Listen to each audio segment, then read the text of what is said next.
आरक्षण या पिछड़ों की बात करना या सोशल जस्टिस की बात करना, अभी ऐसा लग रहा था कि इसके कर्णधार सारे विपक्ष वाले हैं।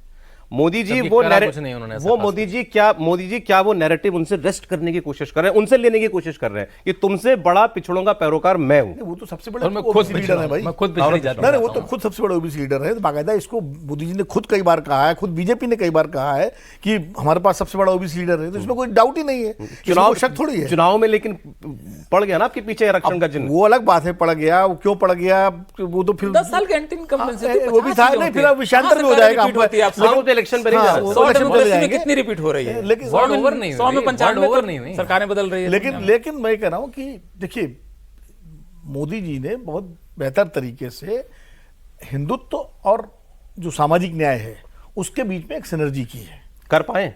नहीं, 10 साल किया उन्होंने। अच्छा, देखिए 2014 के बाद से लगातार भारतीय जनता पार्टी ने एक ओबीसी और दलितों के एक सेक्शन को अपने साथ जोड़ा और उसी सिनर्जी में जोड़ा। आप कैबिनेट में देखिए जिस तरह जब उन्होंने मंत्री बनाया, सब किया, कांग्रेस में वो 5 पे हाफ जाती थी। लेकिन इसलिए कह रहा हूं कि उसके बावजूद जब विपक्ष ने नैरेटिव बनाया लोकसभा चुनाव में, अब सही बनाया गलत बनाया उस पर हम लोग कई बार बहस लेकिन बिक गया है, लेकिन वो चल गया। तो निश्चित रूप से अब वो जो कॉन्स्टिट्यूएंसी मोदी जी की है उसको रीगेन करने की कोशिश क्यों नहीं करेंगे?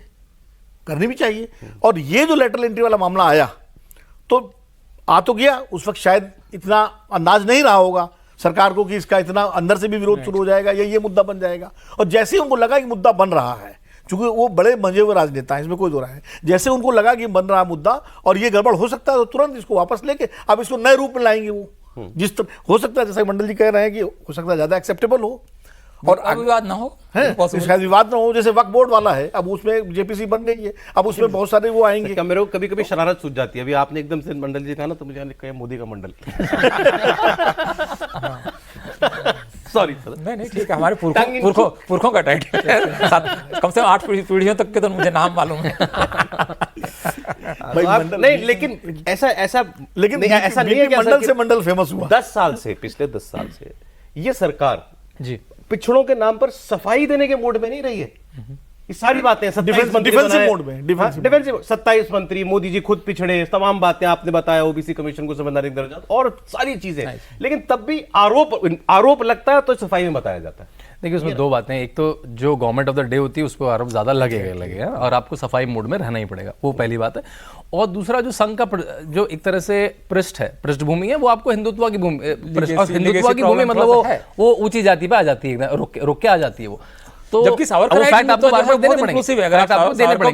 को हम लोग क्रिटिक करते हैं हिंदू मुस्लिम इशू पे, लेकिन सावरकर की हिंदुत्व अगर कोई पढ़े, उतना इंक्लूसिव हिंदुत्व तो दरअसल गांधी से बहुत आगे के हिंदुत्व, जिसमें बुद्धिस्ट को इंक्लूड कर रहे हैं, वो जैन को इंक्लूड कर रहे हैं, सिख को इंक्लूड कर रहे हैं। भारत का पहला ऑल कास्ट टेम्पल सावरकर ने बनाया है, पतित पावन टेम्पल जो रत्नागिरी में बना है, वो भारत का पहला ऑल कास्ट टेम्पल है।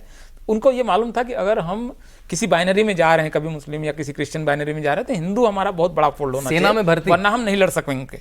तो ये बेशक वो एक बहुत कम्युनल आइडिया साउंड करता है, लेकिन उस हिंदुत्व में बहुत ज्यादा गुंजाइश है सबको इंक्लूड करने की। तो मुझे लग रहा है कि नरेंद्र मोदी अब सावरकराइट हिंदुत्व की तरफ मतलब पिछले 10 साल से जा रहे हैं, अभी वहां जा रहे हैं।